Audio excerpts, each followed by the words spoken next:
The day centre where Mary attends, they were getting concerned about Mary and they felt that they would need to get me in to have a chat. She does have communication problems. I think she was quite afraid that I wouldn't understand what she was saying. She spoke very much through her daycare support worker. Mary felt it hard to maintain eye contact. Her confidence was right down. Once the relationship did build up, though, it was great. Mary's got a very good sense of humour when she gets to trust you, and she knows exactly what she wants. Mary had a carer who was also a power of attorney, and she was quite intimidating towards Mary. She wanted her out of her life, but she was too scared to actually tell her at that time. Mary felt that she wanted to live more independently on a whole.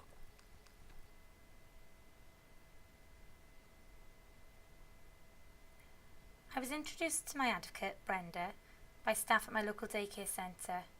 I go there every week, and they knew how unhappy I was with the situation I was in. I had a power of attorney that took control of my financial affairs, but more than that, took control of other areas of my life. My power of attorney had moved into my home and didn't allow me to make decisions that most people take for granted. Simple things like choosing my own clothes, picking my own shopping, or sitting in my window and watching the world outside go by, something I really enjoyed doing. I didn't even know how much money I had in the bank. I was given a small amount of pocket money each week, and even then there were often complaints about how I chose to spend it. Any objection I made to being told what to do would end up in me being shouted at. Obviously I didn't want that, so I did what I was told, and over time I just became more and more unhappy. I felt tied down, unable to live my life as I wanted. I was angry, really angry, but I didn't know what to do about it. Then I met Brenda. It took a little while for us to get to know each other, and for me to realise that I could trust her. She was on my side, and she was there to help me. She listened to what I wanted, and then she worked with me to help me achieve it. We gradually put things in place to help me reclaim my life. Things like visiting the bank together, and talking to them about ways that I might manage my own money. Over time, my confidence grew, and with the help and support of Brenda and my social worker, I eventually felt ready to meet with my power of attorney. I found the courage to say I wanted to look after my own finances, and I didn't want them living in my home.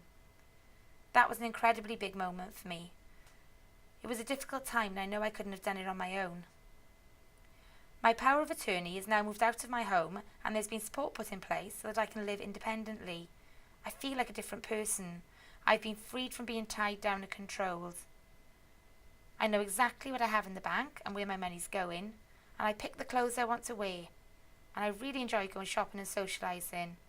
I can look out of my window as often as I like with no fear of being shouted at.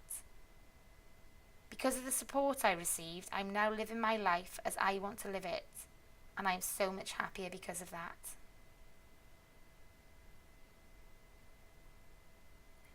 Now, Mary's got confidence. She's quite happy to meet strangers and to actually try and converse with them. Her self-esteem have grown immensely. I'm able to go to her home and visit her.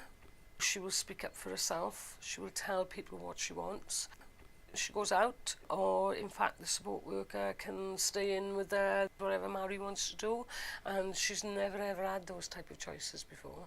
She's such a lovely person, and she's really shining now.